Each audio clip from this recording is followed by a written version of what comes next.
We all have this idea of the way childhood is supposed to look, don't we? I mean, no one expects it to be perfect.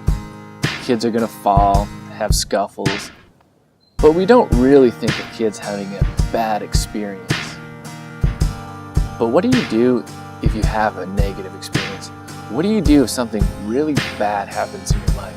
I mean, what do you do with that? I remember listening to this mother talk to her daughter one day.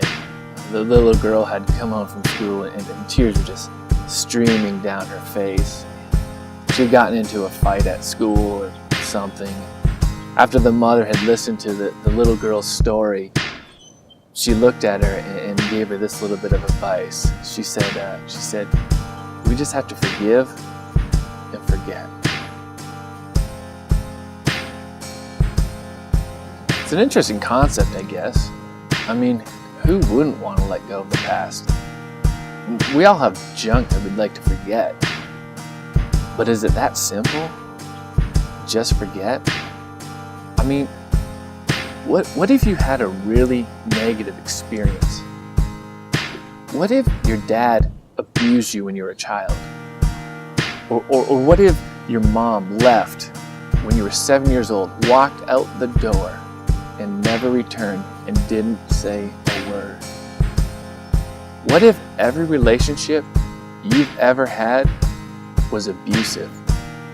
I mean, can you just forgive and forget? Can you just live in the present? Is it that simple?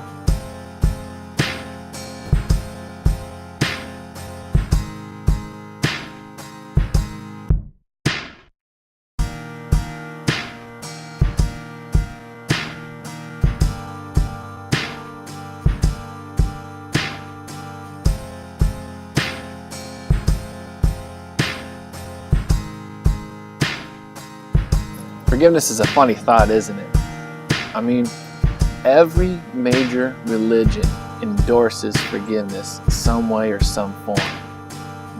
Scientists for years have studied the chemical reactions in the brain and determined that it's a good thing.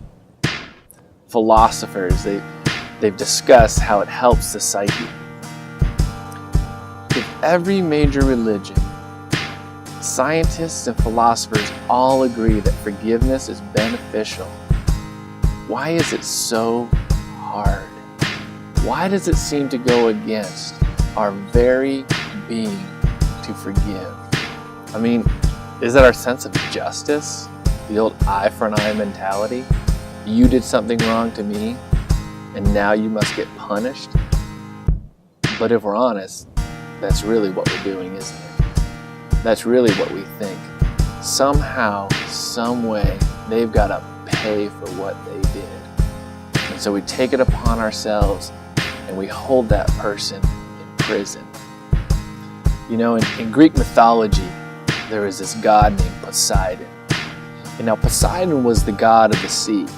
And this was particularly important to them because they felt like the earth floated on the sea. And so Poseidon had all of this power to cause earthquakes and hurricanes and could destroy their lives at any point. Poseidon had a child. His name was Cyclops. Cyclops was this sea monster. And one day, there was a man named Odysseus. Odysseus was out sailing in the sea and he has a run-in with Cyclops and they end up battling and fighting. Odysseus ends up blinding Cyclops forever. Well, Poseidon gets a hold of this and hears about this story. And he is furious. And he goes on a rampage and he holds this grudge against Odysseus for 8 years. And so for 8 years, he sends out hurricanes and earthquakes and breaks boats and destroys the world. And that's the problem with holding on to a grudge.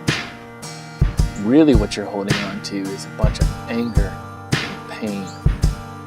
And in our effort to destroy that person that hurt us, we end up destroying the entire world around us.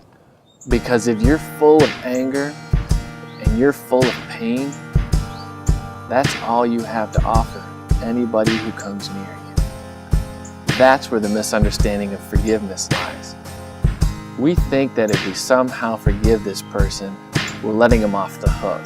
We're somehow saying, it's okay that you hurt me. That wrong action is okay. But that's not it at all. We're not letting them off the hook.